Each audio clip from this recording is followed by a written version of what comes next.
All right, I get this question all the time. David, what books should I read if I want to share the gospel with Muslims? Now seems like a good time to answer this question in a video because many of us are going to be stuck at home for a while. Since people around the world are quarantined, what an amazing opportunity to use our time wisely and get some serious reading done. There are lots of good books on Islam, but let me give you a top 5 list, and I'll even list them in the order you should read them.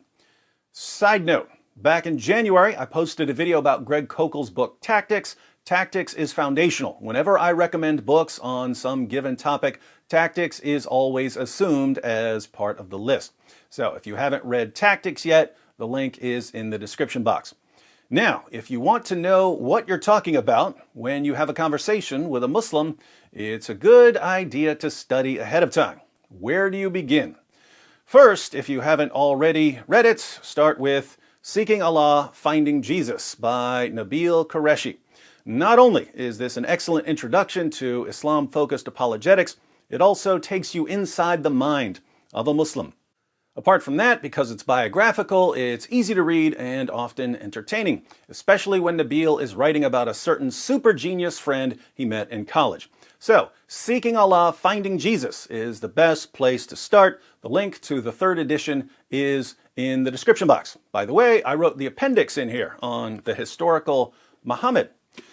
Second, after reading Seeking Allah, Finding Jesus, go to Answering Islam by Norm Geisler and Abdul Salib. This was the first book I ever read on Islam. I read it while I was in prison. Back then, the cover was purple. This is still probably the best overall introduction to this area of apologetics. The first third of the book explains what Islam teaches without criticizing it. The next third of the book responds to Islamic doctrine. The final third defends Christian claims against Muslim objections. Outstanding book. The link is in the description box. Third, to reinforce what you learn in Answering Islam, read No God But One, also by Nabeel. Nabeel goes down the line through various topics, comparing Islam and Christianity. Sharia or the Gospel, Tawheed or the Trinity, Muhammad or Jesus, the Quran or the Bible.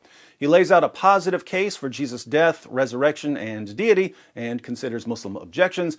And he lays out the Islamic case for the prophethood of Muhammad and the divine origin of the Quran, and then responds.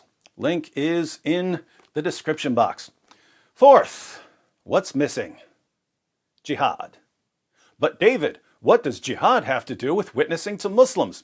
Well, as you may know, I'm a big fan of polemics, showing that Islam is false.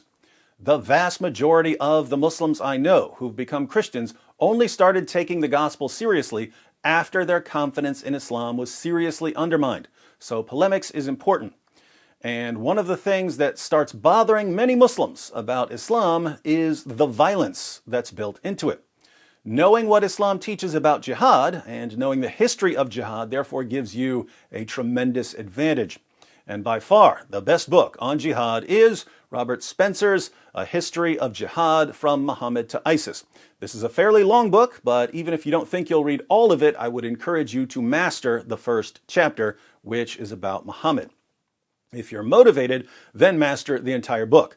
I'm convinced that if about 1,000 people in the world would master the content in this book, it would change the course of history. Because once you understand how persistent and relentless jihad has been over the past 14 centuries, you can run circles around politicians and journalists who spend so much energy babbling about the religion of peace. Link is in the description box. Finally, since the deity of Christ is going to be a key battleground in your discussions, it's extremely helpful to have a thorough, positive case for the deity of Christ. Some of the other books on this list lay out a case for the deity of Christ, but if you want to prepare a particularly strong case ahead of time, I recommend Putting Jesus in His Place by Rob Bowman and Ed Komaszewski. Bowman and Komaszewski use what's called the HANDS approach, where HANDS is an acronym to help you organize your case for the deity of Christ. HANDS, H-A-N-D-S. H, you show that Jesus shares the honors that are due only to God. A, you show that Jesus shares the attributes of God. N, you show that Jesus shares the names of God. D, you show that Jesus shares in the deeds that only God does. S, you show that Jesus shares the seat of God. This is also a fairly long book. I suggest reading it all the way through, learning the hands approach, and picking out 2 or 3 of your favorite Bible passages dealing with each of the points. So, when a Muslim asks, how can you possibly believe that Jesus is God? You'll be ready with a pretty powerful case. Okay, so many of us are going to be stuck indoors for a while. Let's make the most of a bad situation and come out of this better equipped for reaching Muslims with the gospel. Order these 5 books and start reading. Do some highlighting. Keep a notebook for your favorite points. And when the quarantines are over and we're all free at last, we can help our Muslim friends be truly free at last.